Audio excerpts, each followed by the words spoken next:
सभी बंधुओं को जय जय सिया राम। और आज प्रसंग होने वाला ही है बड़ा ही अद्भुत। देखिए, आप सबके लिए विशेष एक सूचना ये है कि जो भी भाई बंधु अगर बहुत ही सुंदर प्रसंग सुनना चाहते हैं श्रीमद् भागवत महापुराण का, तो श्रीमद् भागवत महापुराण का जो प्रसंग है वो लाइव के माध्यम से आप हमारे यूट्यूब चैनल पर भी सुन सकते हैं।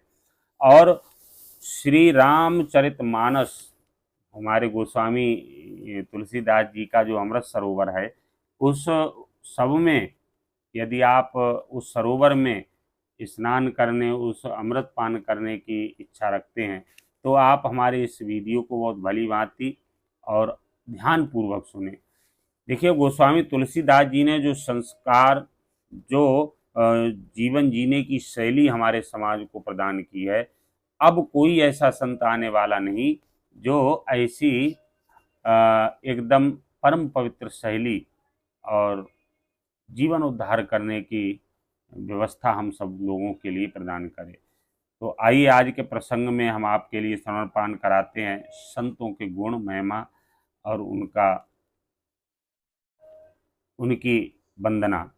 संत सरल चित जगत हित जान स्वभाव स्नेह, बाल विनय सुन करे कृपा राम चरण रति निदेव।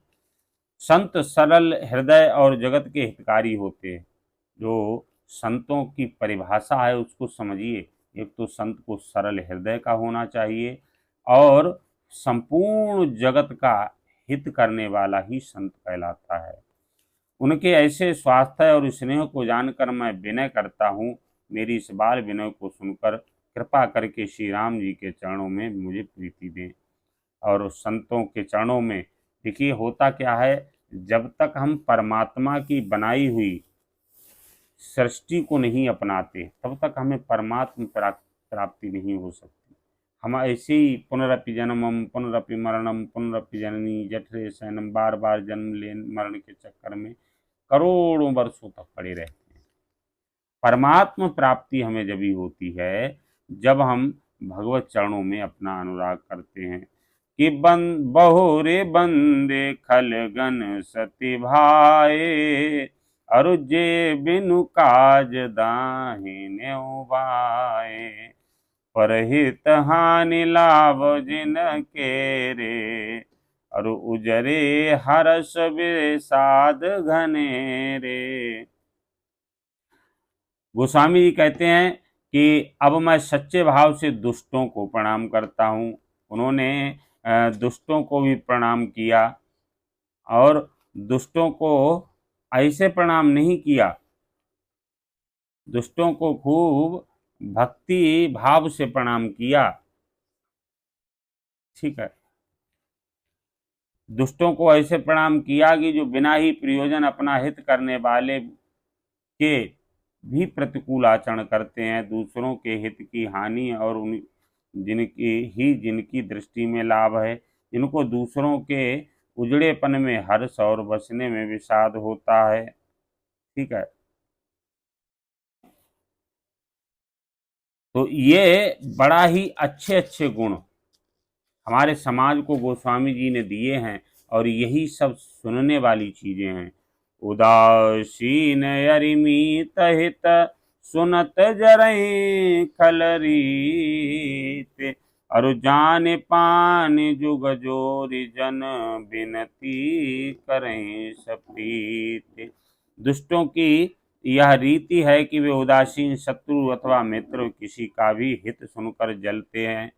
यह जानकर दोनों हाथ जोड़कर यह जन प्रेम पूर्वक उनसे विनय करता है कि मैं अपनी दिश कीन निहोरा, और तिन निज ओर न लाऊ भोरा। बायस पलियहि अति अनुरागा, और हो ही निरामिष कबहू की कागा। मैं अपनी ओर से विनती की है परंतु वे अपनी ओर से कभी नहीं चूकेंगे। कौओं को बड़े प्रेम से पालिए परंतु वे क्या कभी मांस के त्यागी हो सकते हैं। कितना भी आप विनती करिए लेकिन जो जड़ है, जो मूर्ख है, जो दुष्ट है, वो कभी सुधर नहीं सकता, उसकी वृत्तियां कभी नहीं बदलती, भले ही उसका परिस्थिति बदल जाए और इसलिए वो लाचार हो जाए, लेकिन उसकी जो वृत्तियां हैं वो कभी परिवर्तन नहीं होती। बंदौ संत सज्जन चरना, और दुख पद भय बीच कछु वरना, बिछुरत एक प्राण हरि लेई, और मिलत एक दुख दारुण देई। बहुत सुंदर प्रसंग है। यह प्रसंग है कि अब मैं संत और असंत दोनों के चरणों की वंदना करता हूँ। गोस्वामी जी ने किसी को नहीं छोड़ा, चाहे संत हुए चाहे असंत हुए, सबके चरणों में वंदना की। क्यों? क्योंकि गोस्वामी जी सबके अंदर भगवत भाव से देखते थे, सब में वही राम विद्यमान है। दोनों ही दुख देने वाले हैं, परंतु उनमें कुछ अंतर कहा गया है। वह अंतर यह है कि एक संत तो बिछुड़ते समय प्राण हर लेते हैं और दूसरे असंत मिलते हैं तब दारुण दुख देते हैं। दोनों वंदनीय हैं। कैसे हैं? क्योंकि संत, जब सच्चा संत होता है, वह जब हमसे बिछुड़ता है तो ऐसा लगता है जैसे हमारे प्राणों का हरण हो गया। और असंत, जो दुष्ट प्रवृत्ति के व्यक्ति होते हैं लेकिन चोला संतों वाला पहने होते हैं, वे लोग जब मिलते हैं तो बड़ा कष्ट होता है, दुख होता है, पता नहीं अभी ये हमें क्या विपत्ति देने वाले हैं। इसलिए संतों का बिछुड़ना मरने के समान दुखदाई होता है, और असंतों का मिलना भी इतना ही दुखदाई होता है। कि उपजहि एक संग जग माही, जलज जोंक जिम गुण बिलगाही, और सुधा सुरा सम साधु असाधु, और कनक देख जग जल देय का अगाधु। दोनों संत और असंत जगत में एक साथ पैदा होते हैं, कोई आगे पीछे नहीं पैदा होता, सब एक साथ पैदा होते हैं। पर एक साथ पैदा होने वाले कमल और जोंक की तरह उनके गुण अलग अलग होते हैं। एक कमल होता है, एक जोंक। जोंक जानते होंगे जो लोग गांव से जुड़े होंगे। पानी में एक जीव पाया जाता है जिसे हम जोंक कहते हैं, वो चिपक कर खून ही पीती है। चाहे जानवर हो, कोई भी जीव हो, सबके चिपक जाती है और खून पीती है। तो इस प्रकार से कमल भी उसी जल में उत्पन्न होता है और जोंक भी उसी जल में उत्पन्न होते हैं। कमल दर्शन और स्पर्श से सुख देता है, किंतु जोंक शरीर का स्पर्श पाते ही रक्त चूसने लगती है, खून चूसने लगती है। साधु अमृत के समान मृत्यु रूपी संसार से उबारने वाला, और असाधु मदिरा के समान मोह, प्रमाद और जड़ता उत्पन्न करने वाला है। दोनों को उत्पन्न करने वाला जगत रूपी अगाध समुद्र एक ही है। शास्त्रों में समुद्र मंथन से ही अमृत और मदिरा दोनों की उत्पत्ति बताई गई है। कि भलय न भल निज निज कर तूति, लात सुजस अपलोक विभूति, सुधा सुधा कर सुर सरि साधु, गरल अनल कलिमल सर व्याधु, गुण अवगुण जानत सब कोई, जो जे भावनी के ते सोई। गोस्वामी जी कहते हैं कि भले और बुरे अपनी अपनी करनी के अनुसार सुंदर यश और अपयश की संपत्ति पाते हैं। यहाँ स्पष्ट रूप से बताया गया है कि आपके जीवन में जो भी यश और अपयश है, ये किसी के टोना टोटका और जादू टोना करने से नहीं होता है, ये आपके ही कर्मों से ही होता है। और कहते हैं कि अमृत चंद्रमा, गंगा जी और साधु एवं विष अग्नि कलयुग के पापों की नदी अर्थात कर्मनाशा और हिंसा करने वाला व्याध, इनके गुण अवगुण सब कोई जानते हैं, किंतु जिसे जो भाता है उसे वही अच्छा लगता है। जिसको जो अच्छा लग जाए वो उसी रास्ते पे जाता है। कोई गंदे रास्तों पे जाता है, तो किसी को फूलों के रास्ते अच्छे लगते हैं, वह फूलों के रास्ते पर जाता है। भलो भला ये पै लहै, लहै निचाय नीच, और सुधा सराही अमरता, गरल सराही अमीच। गोस्वामी जी बड़ा सुंदर वर्णन करते हैं कि भला भलाई ही ग्रहण करता है और नीच नीचता ही ग्रहण किए रहता है। अमृत की सराहना अमर करने में होती है और विष की मारने में। दोनों बस पदार्थ हैं। अमृत जीवन दान देता है और विष जीवन हर लेता है। तो इसलिए अब इनमें से निर्णय हमको करना ये है कि हमें जीवन में कौन सी प्रवृत्ति क्या बनना है, ये बहुत आवश्यक है।